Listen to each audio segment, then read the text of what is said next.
My second lecture pits Plato against Machiavelli. I think the best summary of the history of Western philosophy is Alfred North Whitehead's. He says, it is a series of footnotes to Plato.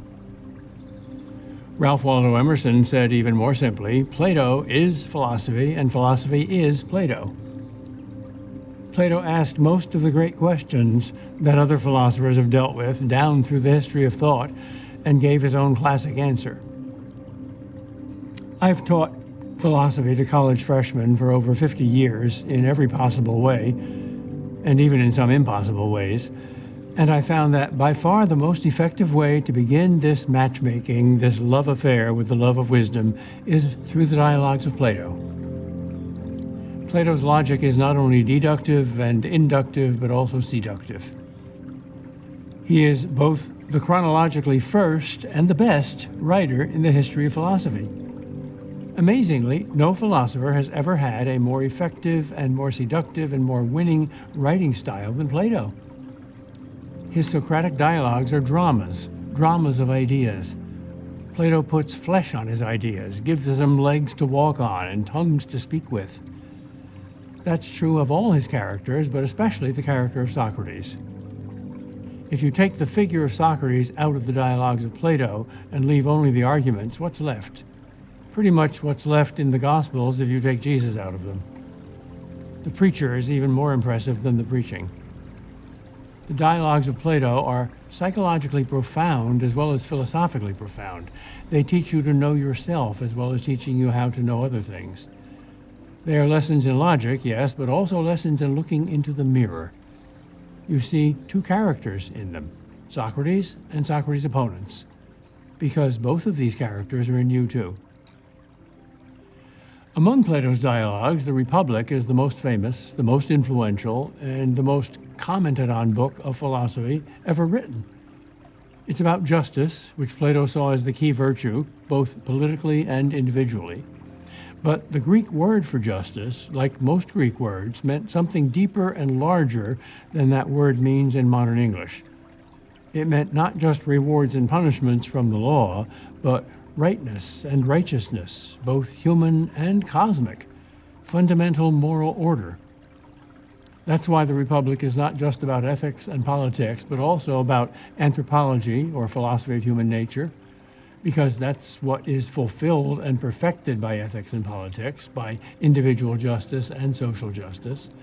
And it's also about metaphysics, or philosophy of being, because justice is objective and cosmic and real, as well as human. One poet wrote, "By justice the stars are strong." And the Republic is also about epistemology, or philosophy of knowing, because it's about how we can know justice. A well-known New York-born philosopher tells us in his autobiography that he used to skip classes in high school and educate himself by browsing through the great 42nd Street Public Library in New York City. And one day, on a friend's recommendation, he read Plato's Republic, and he says it changed his life.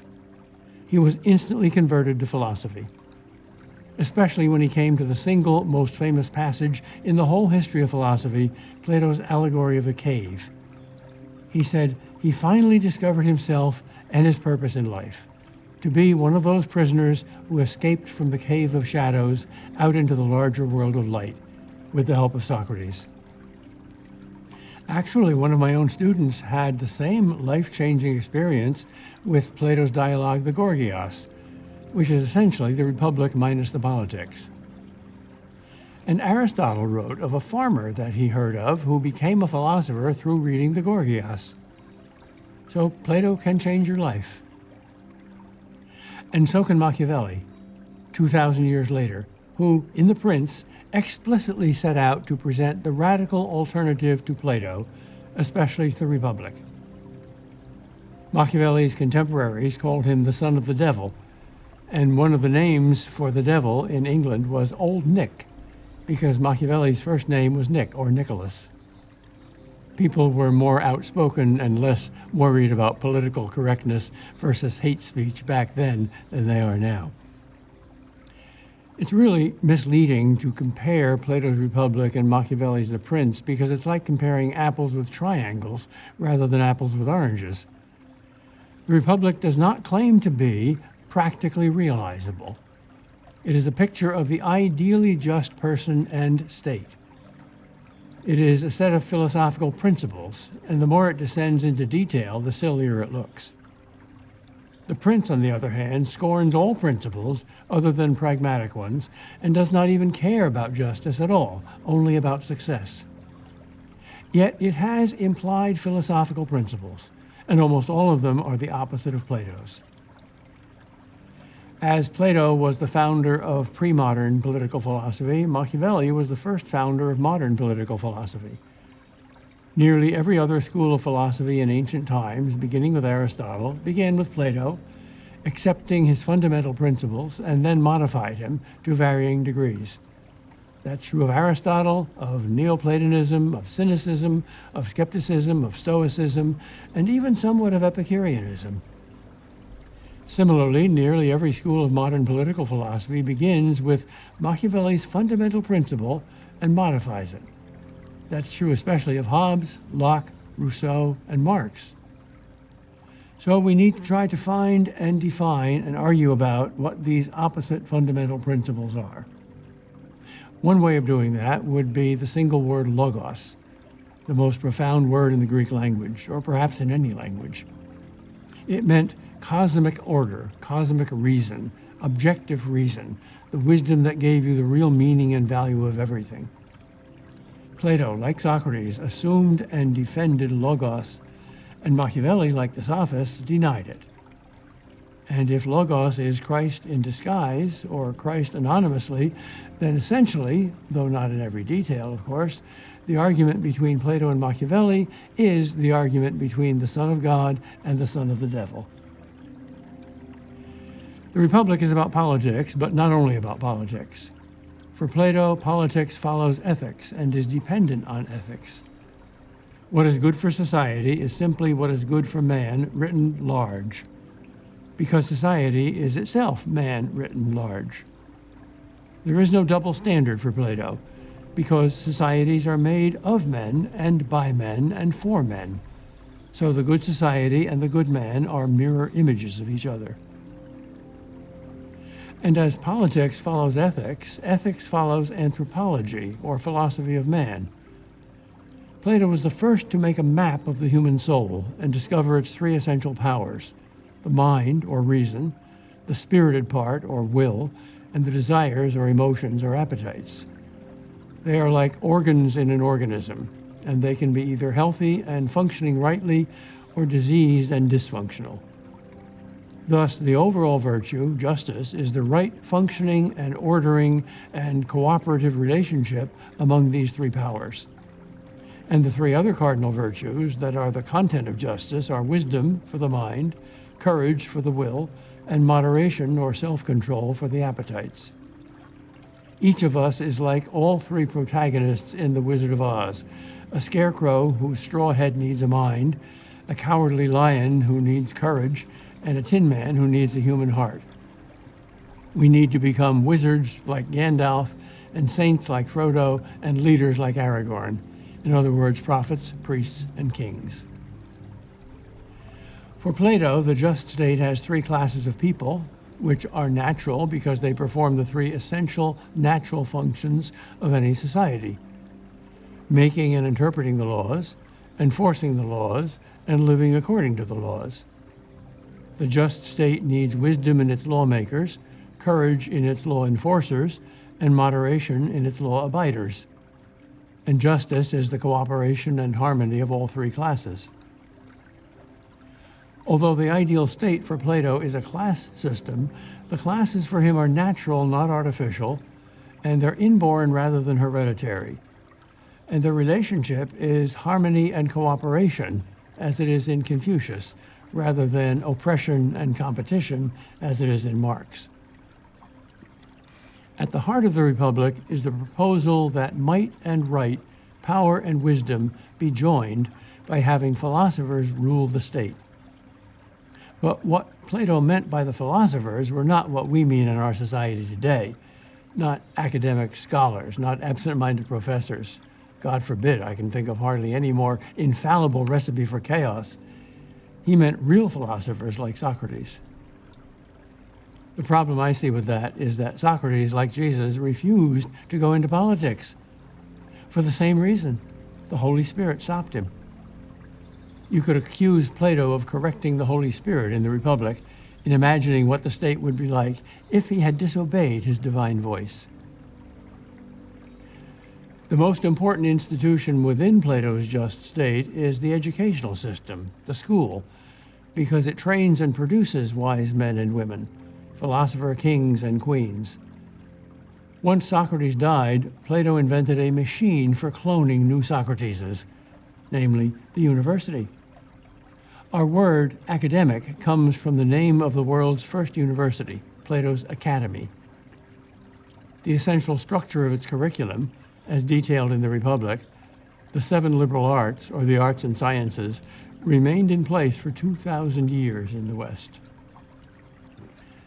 As a man is free and not a slave if he exists for himself, as an end, not only for another man, as a means, so education is free, or liberal education, if it exists for its own sake, for the sake of knowing the truth, rather than for the sake of anything else, especially making money, the money that comes from a career, which is what modern universities usually offer.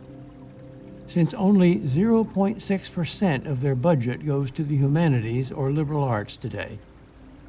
Before Plato, there already existed job education or apprenticeship, and most of today's universities have reverted to that pre-Platonic pragmatism, except for the maverick great books programs. Plato opposed both tyranny and democracy and preferred aristocracy, which means literally the rule by the best. Aristos means excellence, or the best, and krasos means rule. What Plato meant by the best were not the strongest or the richest, but the wisest. And the wisest meant not just the cleverest or those who knew the most facts, but those who understood values, those who knew the true good. Goodness was the fundamental reality for Plato. The real and the good, and thus metaphysics and ethics, the science of the real and the science of the good, are ultimately identical. To get into Plato's politics is necessarily to get into his metaphysics. For Plato's politics is based on his ethics, and his ethics is based on his anthropology, on the nature of man, and that in turn is based on his metaphysics, the science of the nature of things, which is the ultimate foundation for everything. So despite its notorious difficulty, we have to try to understand Plato's metaphysics above all. I will ignore the details of Plato's supposedly ideal state in the Republic because most of them are highly questionable, to put it mildly. Philosophers don't have a very good record of wisdom when they turn to politics. In fact, if you see a philosopher running for office, I think you should run yourself in the opposite directions. Run away. The Republic is a kind of extended apology or defense of Socrates. At the heart of its prescription for the just state is the idea that philosophers should rule. But what Plato meant by a philosopher was not an absent-minded professor of abstractions like myself, but a Socrates, that is, a truly wise man, one who knows what is man's true good. But this depends on metaphysics, because at the heart of Plato's metaphysics is his identification of the supreme reality as the good, or goodness itself. That's Plato's big idea. This is often called the idea of the good, and it is the heart of Plato's famous theory of ideas. But the word ideas is a very misleading term for it, because in modern English, an idea is a subjective opinion existing in somebody's mind. But what Plato meant by his ideas are objective realities existing independent of minds, like justice itself, courage itself, human nature itself, triangularity itself, greenness itself, two-ness itself, hoarseness itself. For Plato, these forms or natures or essences or kinds or species were not just ideas in our minds. They were not our inventions, our way of classifying things. They were not imposing class concepts onto real things. They were not thoughts, but the real objects of thoughts. Nor were they merely the imperfect and changing qualities of imperfect and changing material things, like the redness of red roses, or the triangularity of teepees and pyramids, or the humanity of imperfect humans. They were the objective truths, the forms, the principles, the essences, which both subjective spiritual minds and objective material things were judged by. One pyramid could be more triangular than another, and one person's idea of what a triangle is could be truer than another's, only because there was an absolute, perfect triangularity that was the standard and touchstone for both. And that also explained why both minds and material things could meet in knowing, because the same light of eternal truth shone on both changing minds and changing things, because the same divine design could be found in both human minds and in the universe. That's why our intelligence discovers intelligibility, why when we look at the universe we see all kinds of intelligible order. We find something spiritual, something on our level, something akin to mind, not just blind matter. Plato's basic argument for the existence of these Platonic ideas is quite simple. We do, in fact, know and judge changing and imperfect and material things by these unchanging and perfect and mental standards. If they're only our own invention, then these judgments are not objectively true. But they are, or can be, objectively true. And that can only be because, although both our minds and material things keep changing, yet these truths, these ideas, these forms or essences that we can know are real and do not change. They are timeless. Pyramids wear away, triangularity does not.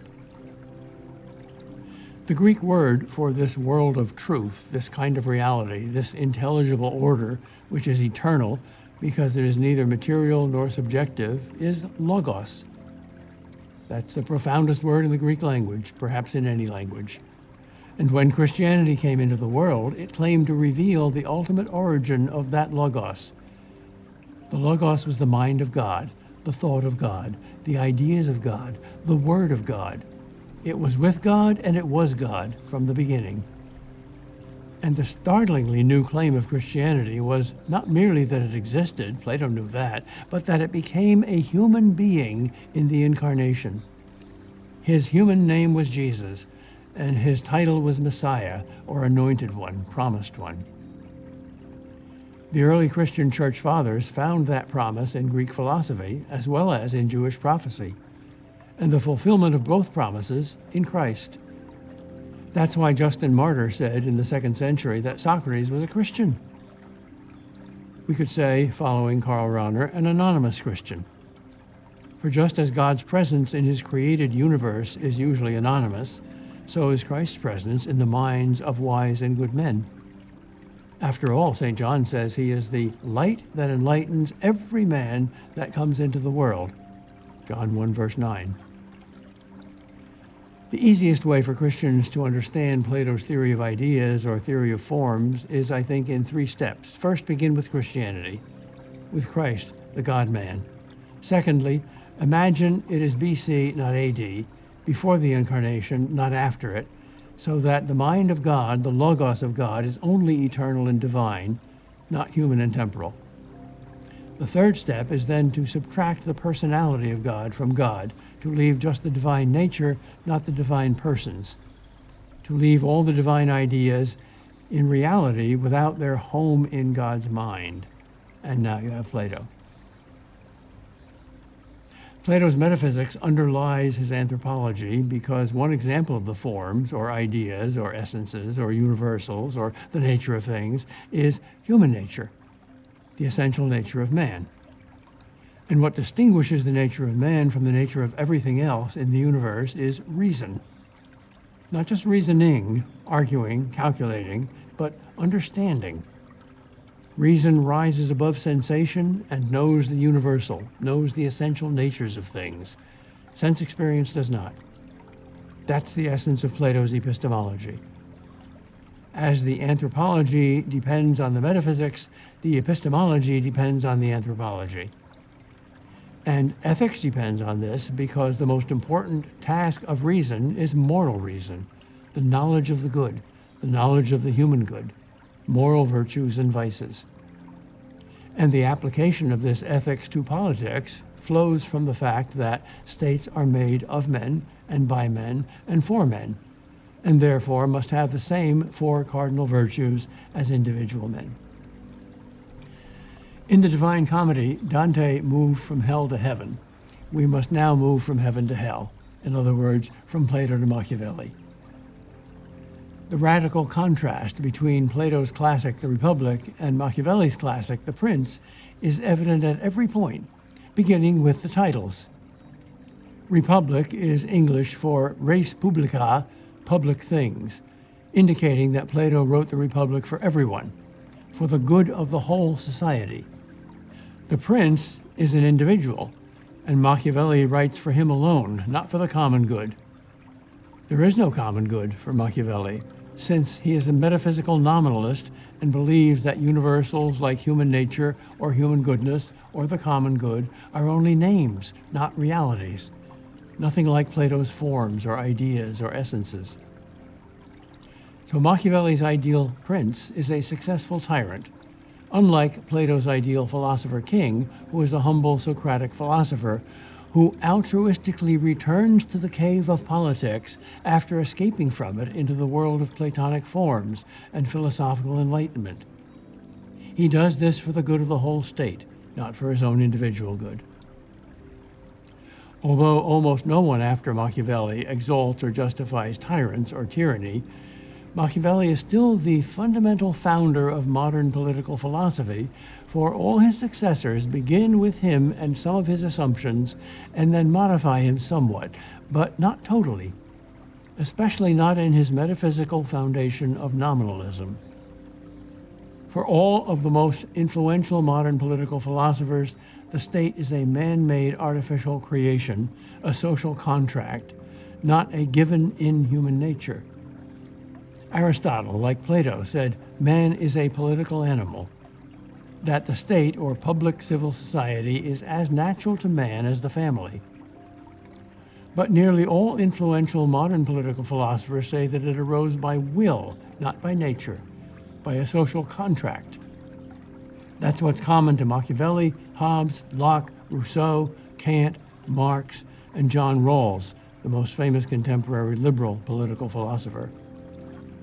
An exception is the writers of America's Declaration of Independence, which begins with nature and nature's God, and with natural rights like life, liberty, and the pursuit of happiness, that are not given by the state, or by the human will, or by contract, but are universal and inherent in the nature of man, like a Platonic idea. Machiavelli's implicit metaphysics is also materialism. Every material thing is competitive, since no two bodies can occupy the same space at the same time.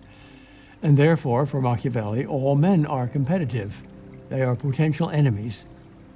Man is radically selfish, and only force can compel him to act against his nature, unselfishly and altruistically, or for the common good, the good of others, or the good of all. There is no innate moral virtue or urge to virtue or power of virtue over the human soul. Machiavelli is also an atheist, at least in practice. He explicitly says that there are only two forces in all of human life, virtu and fortuna. Virtu is human power and fortuna is chance, which is the power of unknown and untamed nature over man. There is no third force, there is no divine power, no divine will, no divine revelation, no divine providence, no divine intervention in history or in human life. So if God exists at all for Machiavelli, he may as well not. He is harmlessly distant. And if nothing in human life is divine, then there are no Platonic ideas, no divine ideas, no eternal forms, not even the form of the good. The good can be created only by man and man's mind or will or desire, which therefore cannot be judged by any higher good, any real, universal, authoritative, and eternal good, as in Plato. The end of politics for Plato was goodness. The good state for Plato was one that promoted human goodness. Dorothy Day, the American Mother Teresa, loved to quote Peter Morin's simple definition of a good state. The good state is one that makes it easy to be good. But for Machiavelli, power rules, not goodness. Although he does not literally write these words, his point is that might makes right. That goodness or justice is simply the label given to the will of the winners. There's no higher standard, other than success, that can judge societies as good or bad, better or worse, as there is in Plato. There's nothing like any Platonic form of goodness. Society invented morality, for Machiavelli, and therefore it cannot be judged by morality. There is no natural moral law. There are only human laws, only the laws of men who have acquired the power to make the laws. So morality is simply the will of the rulers to control the behavior of the ruled. The Italian word for power or force, virtu, sounds like the word virtue, and Machiavelli plays on this connotation to secure readers' approval for his power politics. Virtu and fortuna are the two realities that divide all of human life for Machiavelli. Virtu is simply all that is under your power, and fortuna means all that is not. And Machiavelli claims to be the first to discover the science of success, and even to put it into a formula. The formula for success is the conquest of fortuna by virtu. The more virtu and the less fortuna, the more success for the prospective prince or ruler. The ruler, by the way, does not have to be an individual, as it always is for Machiavelli. It could be a group, an aristocracy, or even simply a majority in a democracy. Or it even could be that vague abstraction that Rousseau calls the general will, the zeitgeist, the spirit of the times, which for Rousseau is infallible and authoritative, subject to no higher standard. Thus, Machiavelli's principles could be applied to democracy, too, as de Tocqueville perceived in his classic Democracy in America. Rousseau, like Brave New World, is a good example of what de Tocqueville called soft totalitarianism. Since virtu is power rather than virtue, its method for success follows from its nature. It is not the attraction of moral ideals, not final causality, not teleology, but the force or compulsion of efficient causality. In other words, it's not a pull, but a push. Not a Platonic ideal ahead and above, but a force behind and below. In fact, Machiavelli's concluding image of success in The Prince is shocking. He writes, "Fortune is a woman, and to master her, it is necessary to beat her and strike her." The image is strikingly similar to that of Francis Bacon when he announces the new post-religious summum bonum, or greatest good, for Western civilization. He says that the highest purpose of man on earth is not, as the naive and inefficient medievals thought, to conform the mind to truth by contemplation and to conform the will to virtue by holiness. Not to conform the human soul to an objective reality that is Platonic and eternal, but rather to force nature to conform to the will of man by applied science, that is, technology. He called it man's conquest of nature. And Bacon used an image for that success which is strikingly similar to the one Machiavelli uses. It is literally striking, that is, hitting, beating. He says that science must learn to put nature to the torture rack and compel her to come out with her secrets. Now, Bacon was not advocating literally torturing women, since Mother Nature was only a myth to him, and he merely meant by the torture rack only controlled experiments. But the image he deliberately uses is very significant. Similarly, Machiavelli was not advising men to literally beat their women, but the image he chooses is significant. In both cases, power replaces virtue. Push replaces pull.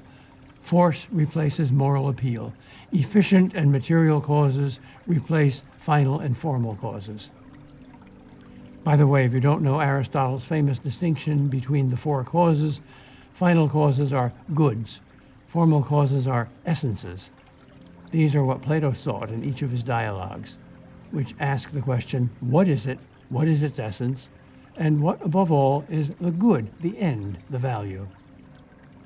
Both formal causes and final causes have been dropped from most modern philosophy and increasingly from modern consciousness. And the reason is that they have proved distracting in modern science, which deals only with material causes and efficient causes, or forces pushing from below and behind, rather than final causes, which are ideals attracting us with their beauty and goodness and truth from above and ahead. Our modern Western civilization has been spectacularly successful in science and technology, in producing new Bacons and Machiavellis, and equally unsuccessful in producing new Platos. Machiavelli's contrast to Plato is deliberate. In fact, he deliberately references Plato in criticizing the ancients who write about impossible utopias, because the good, which for Plato was the supreme reality, is for Machiavelli not real at all, but only imaginary. He writes, "I thought it sensible for me to go straight to a discussion of how things are in real life and not waste time with a discussion of an imaginary world. For many authors have constructed imaginary republics." As if Plato was writing a practical manual for success instead of an account of an ideal that was eternally real no matter how poorly we came up to it. In fact, what we're doing here is unfair to both Plato and Machiavelli. As I said before, it's not like comparing apples with oranges, which is possible since both are fruits. It's like comparing apples with triangles. Plato was not trying to give us rules for success, only wisdom and virtue. And Machiavelli was trying to give us the opposite. One principle of Machiavelli's, by the way, is very true and useful for everybody, quite independent of all the rest of his philosophy. In fact, Lao Tzu mentions the same principle in his idealistic and mystical Tao Te Ching. It is that there are two kinds of power, or virtue, mental and physical, and the mental power of foresight can often substitute most efficiently for the physical power of military force. Machiavelli was a historian, and he learned very much from the most successful political rulers in history, the Romans. He wrote, "The Romans did what all wise rulers ought to do, to pay attention not only to immediate crises, but to foresee those that will come. For in this matter it is as doctors say, in the beginning the disease is easy to cure and difficult to diagnose. But after a while, if it has not been diagnosed and treated early, it becomes easy to diagnose and hard to cure." Plato would certainly agree with that. But he would add that it also requires a knowledge of the ideal and the trans-temporal and the essential to diagnose both good and evil, health and disease, in souls as well as in bodies. One of Machiavelli's most notorious examples of appealing to efficient causes instead of final causes, to force and fear instead of ideals and love, is his argument that it is better to be feared than to be loved, for men will love you when they will, but they will fear you when you will. Since men decide for themselves whom they love, and rulers decide whom they fear, a wise ruler should rely on the emotion he can control, not on the one he cannot. Fear and force appeal to virtù, which you can control. Love appeals to fortuna, which you cannot control. Machiavelli says, "For love attaches men by ties of obligation, which, since men are wicked, they break whenever their interests are at stake. But fear restrains men because of their fear of punishment, and this fear never leaves them." Notice, by the way, his simplistic anthropology. Men are merely selfish, never unselfish. That's hardly practical or realistic. One example of Machiavelli's principle of relying on virtù rather than fortuna is prioritizing appearances rather than reality. Socrates and Plato deliberately questioned appearances to find the reality behind them. Machiavelli, like the sophists, disagrees and says to pay attention to appearances which you can control rather than to reality which you cannot. He writes, "A ruler need not really have all the positive qualities, but he must seem to have them. For everyone sees what you seem to be, but only few have experience of who you really are. In other words, as advertisers say, image is everything. As I said before, advertising is the world's oldest profession. It was invented in the Garden of Eden by Machiavelli's father. Machiavelli reveals the identity of his father when he says that other treatises on ethics and politics teach you how to be good, but he will teach the prospective prince how not to be good. Since anyone who wants to act the part of a good man in all circumstances will bring about his own ruin. So it is necessary for a ruler, if he wants to hold on to power, to learn how not to be good. Guess who teaches that? Machiavelli's cynicism is based on his reading of history. He says, all armed prophets succeed, all unarmed prophets fail. Is that true? Let's look. The two greatest examples of unarmed prophets are Socrates and Jesus. We might add Buddha. Did they fail? Did Alexander the Great and Napoleon and Hitler and Stalin succeed? How did each one end? Here's a supreme irony. Machiavelli is a utilitarian and believes that there are no intrinsically good or bad acts. He believes that the end or the success justifies the means. And the irony is that he gives us examples to follow whose lives all ended in failure and misery, while Plato gives us the example of Socrates, who even in death was happy. In a sense, his wisdom and virtue conquered even death, which is fortune's trump card. For death did not change the meaning of Socrates.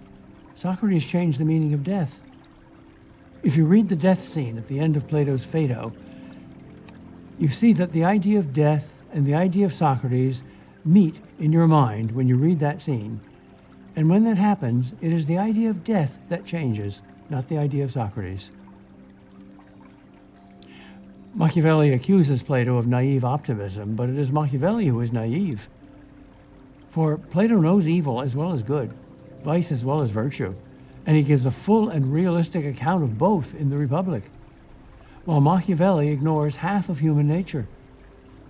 Plato knows the darkness of the shadows in the cave, the world that martyred his master Socrates, just as a Christian knows the depths of the evil in the human heart that martyred God himself when he became a man. But he also knows the light, and a Christian knows the source of that light, and that is true realism. One lesson of that light is the lesson that Plato teaches in the Republic, that goodness does not need the force of arms to destroy evil. Evil destroys itself.